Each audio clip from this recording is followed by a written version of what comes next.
From the Gothic Archive, The Lion, Record of the First, Recovered Fragment, Lunar Data Vaults, Auth, Ordo Historica Mechanicus, Data ID, Sigma Primarch 01 Lion M, 31.45.092. Status, declassified under Edict of the Regent of Terror, M4 2.221. From the vaults of Luna comes a recovered record, fragmented, scarred by time and code decay. Designation, Sigma Primarch 01. Subject, Lion L. Johnson, the First. What follows is a reconstruction of the life and deeds of the Primarch of the Dark Angels, compiled from remnant transmissions, astropathic echoes, and testimonies sealed beneath 10 millennia of silence. Data integrity, 63.8%. Narrative continuity, stable. Commencing playback. Youth on Caliban. Caliban was a world of beauty, imprisoned by corruption. Its skies hung heavy with storms. Its forests crawled with the remnants of the warp's taint. Great beasts, predators older than memory, ruled the darkness between the trees. Into that wilderness fell a single pod. Inside it, a child, one of 20 created to be perfection, was cast down by powers beyond comprehension. For 10 years, he survived alone. He hunted what hunted him, fed upon flesh and rainwater, and grew tall and terrible in the twilight. No record tells how he endured, yet endure he did. When the Knights of the Order found him, he stood amidst the corpse of a slain beast, wounded but unbowed. They raised their bolt weapons, for nothing human could have survived such a place. One knight stayed the volley, Luther, captain and scholar. He saw within the wild man a spark of purpose and brought him back to their fortress. There, the stranger learned language and lore. The Order named him Lion L. Johnson, the Lion, the son of the forest. Under Luther's guidance, the savage became commander. His mind was keen as his blade, and his silence carried weight enough to still quarrels. Together, they led the Order to supremacy, uniting the scattered knightly houses beneath one rule. The crusade against the great beasts. The great beasts were Caliban's nightmare, mutations of the warp, vast and cunning. The lion declared that humanity would fear them no longer.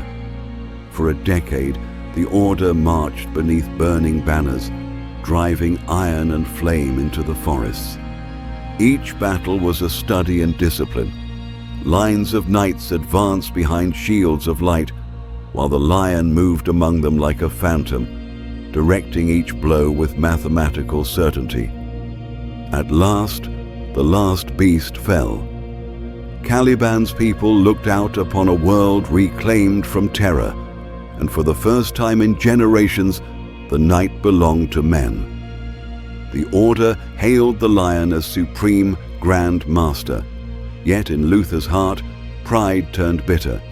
The savior of Caliban had become its ruler, and the friend who had found him was left standing in his shadow. Rediscovery. When the Emperor's scouts reached Caliban, they found a world already conquered. The lion ruled it as a realm of order, his knights disciplined beyond mortal measure. The Emperor descended, and for the first time in his life, the lion felt recognition, a mirror of himself in the God who had made him. Thus, the First Legion found its lost master. The Emperor named him commander of his oldest sons. Caliban's knights became angels of death. Those young enough were remade as space marines. The rest were strengthened by genecraft and served beside them. The Lion renamed his legion the Dark Angels, after the oldest legend of Caliban, a tale of warriors who fought the darkness without reward or witness. Luther, too old for transformation, remained his second.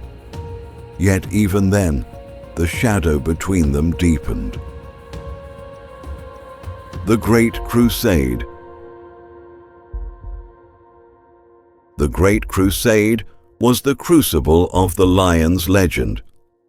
Across uncounted systems, the First Legion advanced, precise and relentless. Worlds that defied were broken. Those that knelt were bound in imperial law. The Lion spoke little. His silence was command enough. He demanded perfection, and through that demand, the Legion was reforged. The warriors of the first had grown proud during their centuries without him, divided into companies and orders. The Lion drew them back into unity through the hexagrammaton, 6 disciplines of war woven into a single pattern: the Death Wing, Raven Wing, Dread Wing, Fire Wing, Iron Wing, and Storm Wing. Each wing was a philosophy of battle, a fragment of the Primarch's mind given form. At Gramarye, he tested their faith. Before assembled hosts, he duelled the champion Pyrrhus Caligat for an hour beneath the fortress vaults.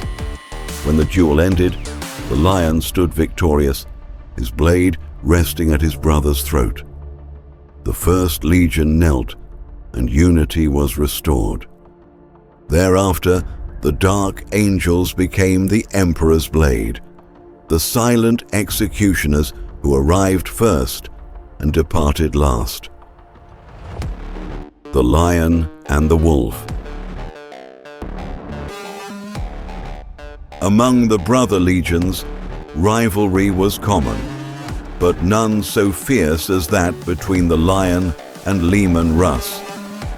On Dulan, rebellion had taken root. The Wolf demanded the right of vengeance, but the Lion had already set his plans in motion. His assault came swift and perfect. The fortress fell before Russ could strike, and upon its walls, the Lion took the rebel's head. When Russ arrived, pride met pride.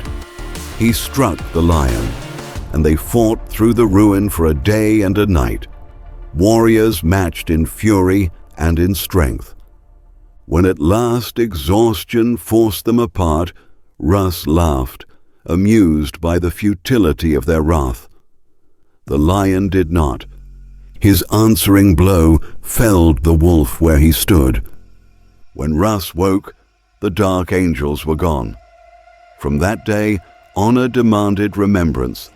Each chapter still carries the feud like an heirloom, part rivalry, part reverence. The Horus Heresy. When Horus turned his guns upon the Emperor, the galaxy fell into shadow. The Lion, campaigning in the Shield Worlds, learned of the rebellion by fragments of transmission and by the sudden silence of allies. He did not rage, he calculated. To face Horus directly was folly. To deny him resources, inevitable victory. On Diamat, the Lion's forces secured siege engines capable of breaking fortress worlds. But the gift proved poisoned.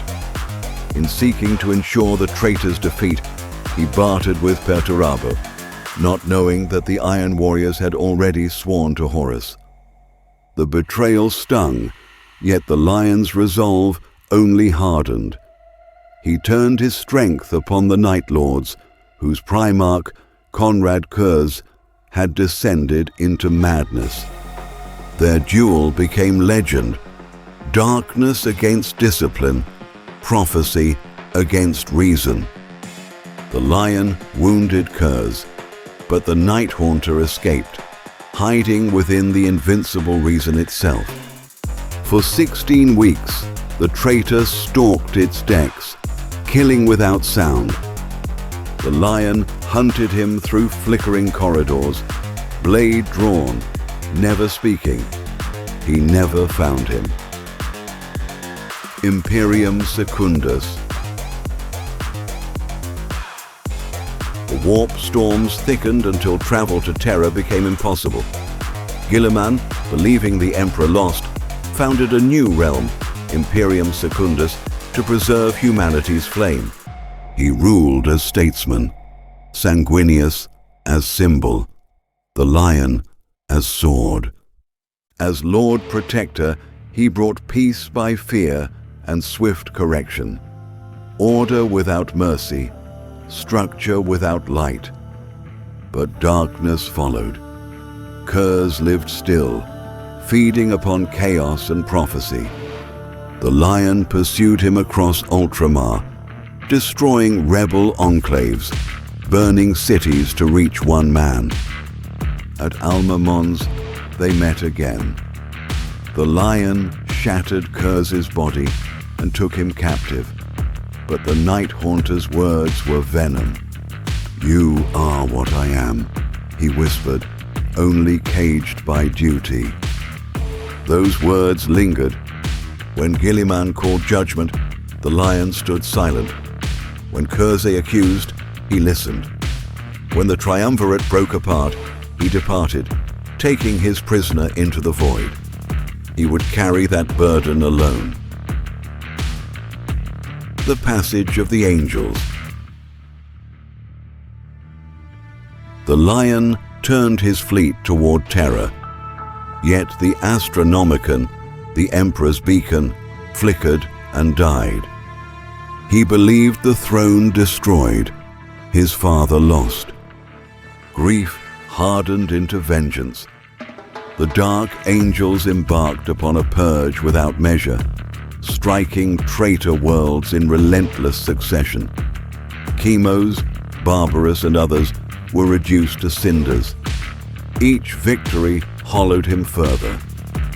When at last word reached him that Terra still stood, that the Emperor lived, though interred upon the golden throne, the lion said nothing.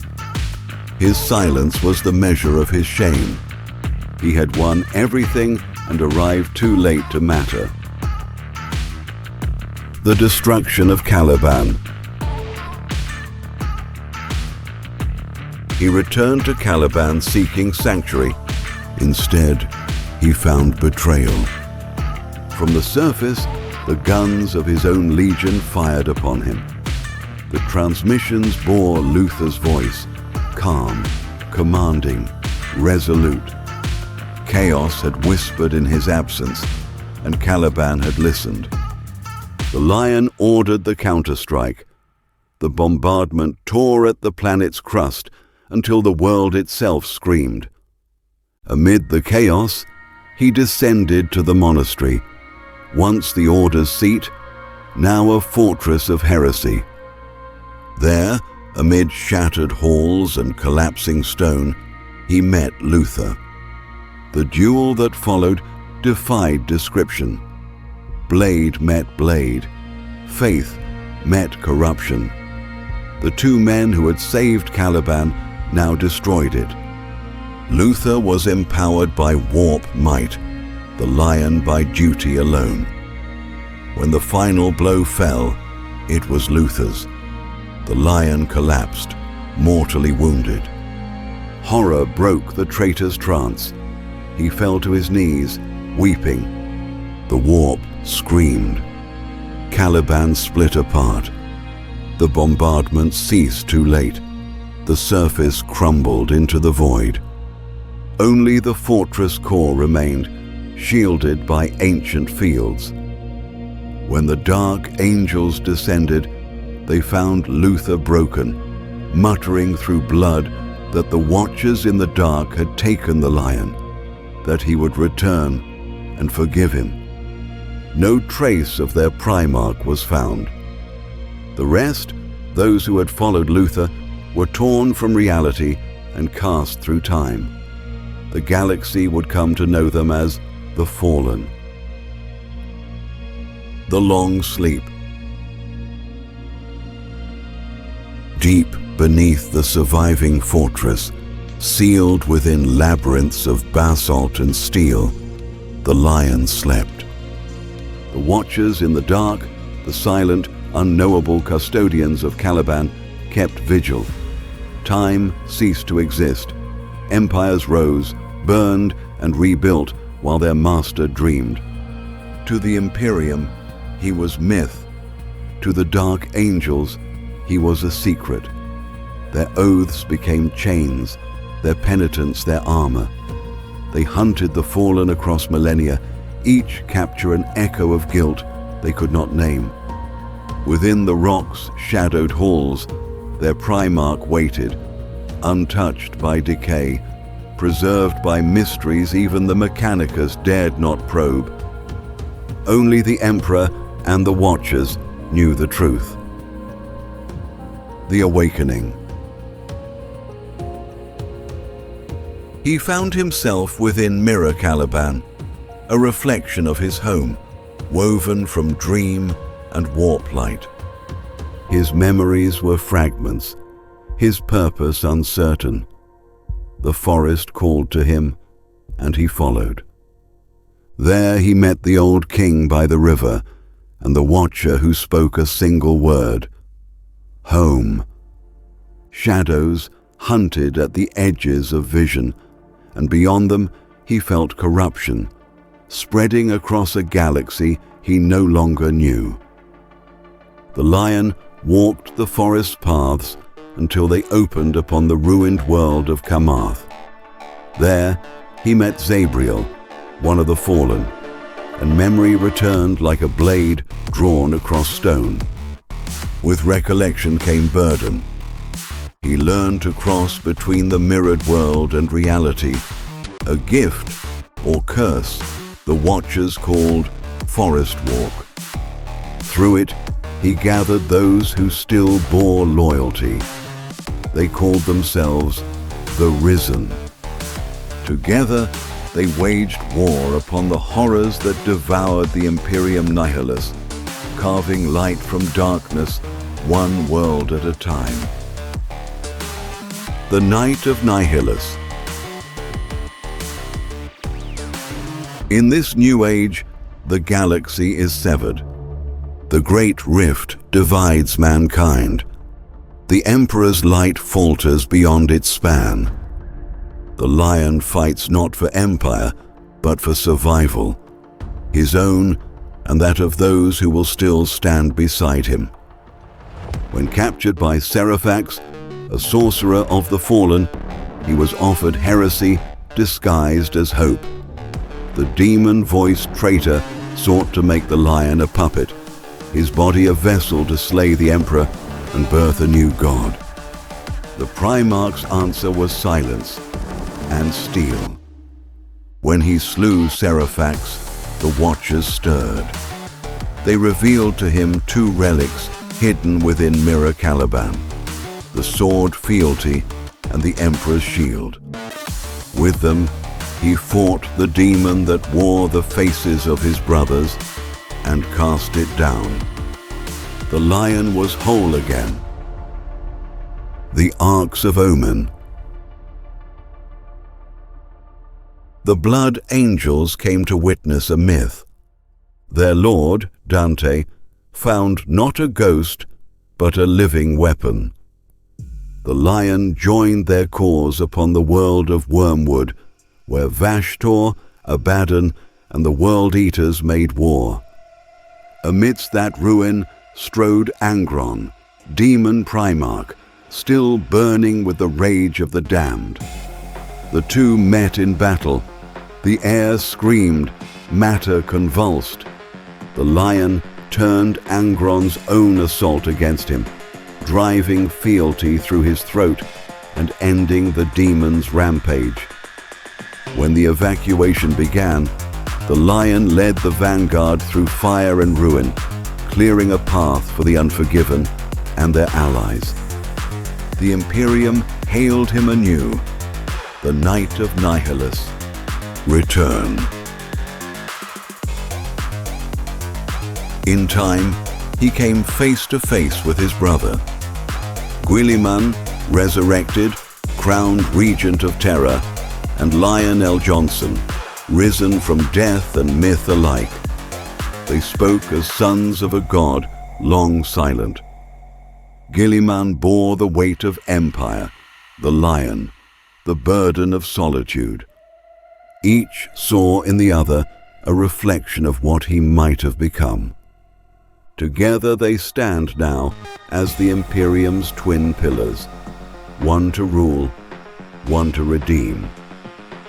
The lion walks among the lost worlds of the Imperium Nihilus, restoring order by hand and by sword. He bypasses governors, speaks to the common soldier, the widow, the faithful. To those who serve, he is a miracle. To those who rule, a reckoning. Record terminates. Data fidelity stable at 64%.